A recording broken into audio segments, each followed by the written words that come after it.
BJP की दूसरी list में किसका नंबर आएगा?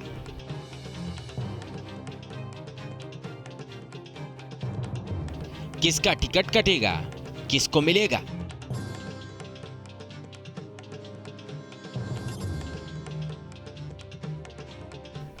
बीजेपी की दूसरी लिस्ट बस आने ही वाली है।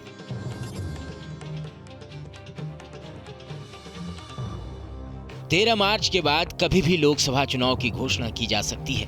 ऐसे में बीजेपी और कांग्रेस समेत तमाम राजनीतिक पार्टियां अपने अपने उम्मीदवारों के नामों पर मंथन कर रही है। बीजेपी अपने 195 उम्मीदवारों का ऐलान कर चुकी है और दूसरी लिस्ट भी करीब करीब तैयार ही है। उम्मीदवारों के नाम पर सहमति बन चुकी है, बस इंतजार है इन नामों के ऐलान का। बीजेपी की केंद्रीय चुनाव समिति की बैठक एक बार फिर हुई। दिल्ली में बीजेपी मुख्यालय में हुई इस बैठक में पीएम मोदी, जेपी नड्डा और अमित शाह समेत पार्टी के दिग्गज नेता शामिल रहे। सूत्रों के मुताबिक इस बैठक में महाराष्ट्र, गुजरात, बिहार, मध्य प्रदेश, तेलंगाना, कर्नाटक, हिमाचल प्रदेश, चंडीगढ़ की 99 सीटों पर उम्मीदवारों के नामों पर चर्चा हुई। बैठक में बिहार के 17 सीटों पर उम्मीदवारों के नाम पर चर्चा की गई। सूत्रों के मुताबिक बिहार में 13 मार्च को पटना में गठबंधन का ऐलान हो सकता है। कर्नाटक की सभी सीटों पर चर्चा हुई, लेकिन 5-6 सीटें गठबंधन के लिए रखा गया है।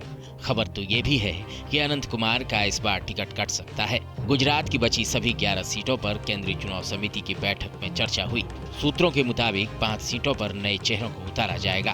बताया जा रहा है कि आने वाले 1-2 दिनों में बीजेपी अपनी दूसरी लिस्ट जारी कर सकती है। बीजेपी ने अभी तक महाराष्ट्र, बिहार, कर्नाटक, आंध्र प्रदेश, पंजाब, ओडिशा, तमिलनाडु जैसे राज्यों में एक भी उम्मीदवार घोषित नहीं किया है। महाराष्ट्र और बिहार में सीटों के बंटवारे को लेकर सहयोगी दलों से बातचीत जारी है। पंजाब में बीजेपी और अकाली दल के साथ आने की बात कही जा रही है और उसी के बाद सीटों को लेकर स्थिति स्पष्ट होगी। केंद्र वरिष्ठ के नेता सभी नेतागण वो फैसला लेंगे। अभी तो पूरा सभी क्षेत्र के बारे में, सभी कैंडिडेट्स के बारे में पूरा चर्चा हुआ है। विजयन जी, अलायंस में कोई बात हुई है? जेडीएस को कितनी सीट मिलेंगी? अलायंस के बारे में आज कुछ चर्चा नहीं हुआ है। पहले हमारा बीजेपी कैंडिडेट्स के बारे में चर्चा हुआ है, लेकिन अंतिम में क्या किसको कैंडिडेट बनाना है, it has to be finalised.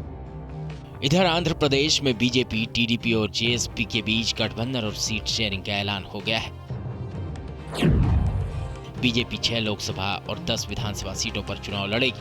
वहीं टीडीपी 144 विधानसभा और जेएसपी 2 लोकसभा 21 विधानसभा सीटों पर अपने उम्मीदवार उतारेगी। बीजेपी की पहली लिस्ट में महिलाओं और युवाओं के साथ साथ पिछड़े समुदाय पर खास फोकस कर बीजेपी ने मिशन 400 की जिताऊ रणनीति तैयार की है। Team news nation.